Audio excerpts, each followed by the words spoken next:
Hi friends, welcome to our channel. ఈరోజు recipe వచ్చేసి సేమియా పాయసం అండ్ జున్ను పాలు ఎలా తయారు చేశానో చూసేయండి.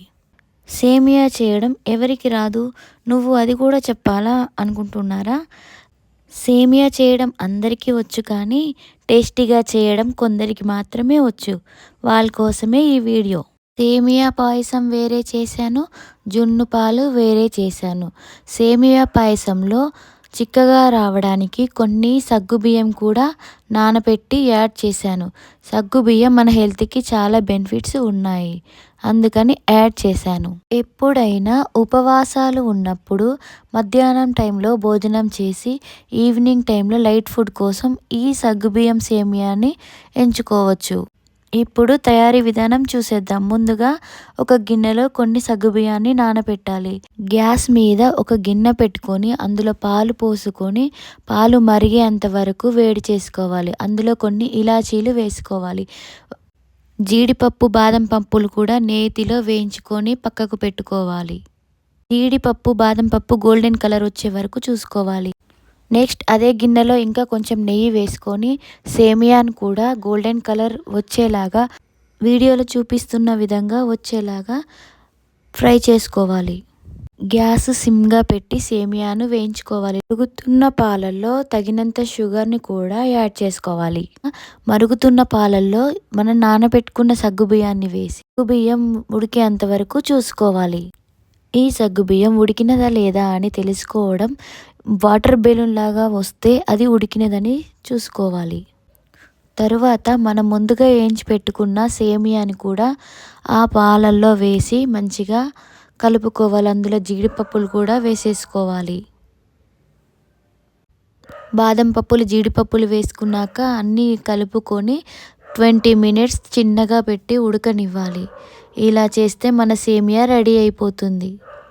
నేను చేసిన సేమియా అయితే చాలా చిక్కగా, చాలా టేస్టీగా, సూపర్గా వచ్చింది.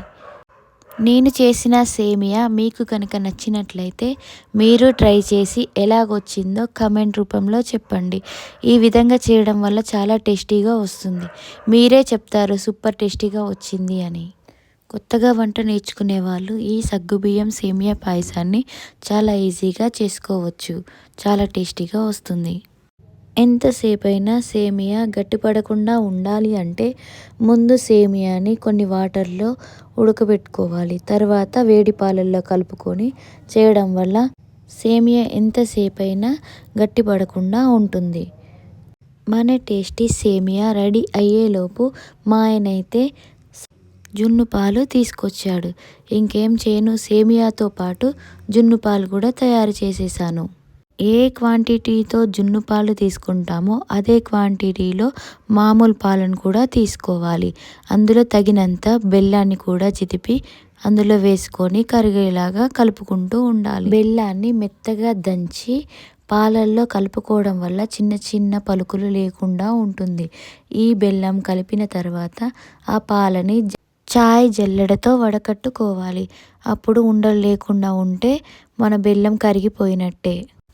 ఇలా బెల్లాన్ని వేసిన తర్వాత పాలని విస్కర్తో కలుపుకోవడం వల్ల ఉండలు లేకుండా మంచిగా వస్తుంది. దాన్ని ఇడ్లీ పాత్రలో కొన్ని వాటర్ పెట్టి దాని మీద ఒక గిన్నెలో ఈ పాలను పోసి పెట్టి దానికి ప్లేట్ పెట్టి మూత పెట్టాల్సి ఉంటుంది. అందులో కొన్ని ఇలాచీలు, మిరియాలు దంచి వేసుకోవాలి. ఇలా వేసుకోవడం వల్ల జున్ను రుచిగా ఉంటుంది. ఈ విధంగా గ్యాస్ మీద పెట్టి మూత పెట్టి ఉడికించుకోవాలి. ఇంకేముంది, 20 మినిట్స్లో రెడీ అయిపోతుంది. మన జున్ను అండ్ సేమియా రెండు కూడా రెడీ అయిపోయాయి. మేము ఏ విధంగా ఈ డిసెంబర్ 31ని ఈ స్వీట్స్ రెండింటితో మేమైతే ఎండ్ చేసాము. మీరు ఏ స్వీట్తో ఎండ్ చేశారో చెప్పండి. మా వాళ్ళైతే చల్లటి చలిలో బయట మంట పెట్టుకొని నేను చేసిన సగ్గుబియ్యం సేమియా పాయసం అండ్ జున్నును ఇలా తింటూ ఎంజాయ్ చేస్తూ డిసెంబర్ 31, 2025ని ఎండ్ చేశారు. మా వాళ్ళైతే నేను చేసిన రెసిపీ నచ్చి నాకు సూపర్ అని కామెంట్ చేసి చెప్తున్నారు. మీకు కనుక నచ్చినట్లయితే మీరు కూడా నా వీడియోకి లైక్ చేయండి, షేర్ చేయండి, సబ్స్క్రైబ్ చేయండి. ప్లీజ్ సపోర్ట్ చేయండి. ఇంకా మరెన్నో మంచి వీడియోస్తో మీ ముందుకు వచ్చేస్తాను. మీ Prashanti Chaganti channel. Thank you.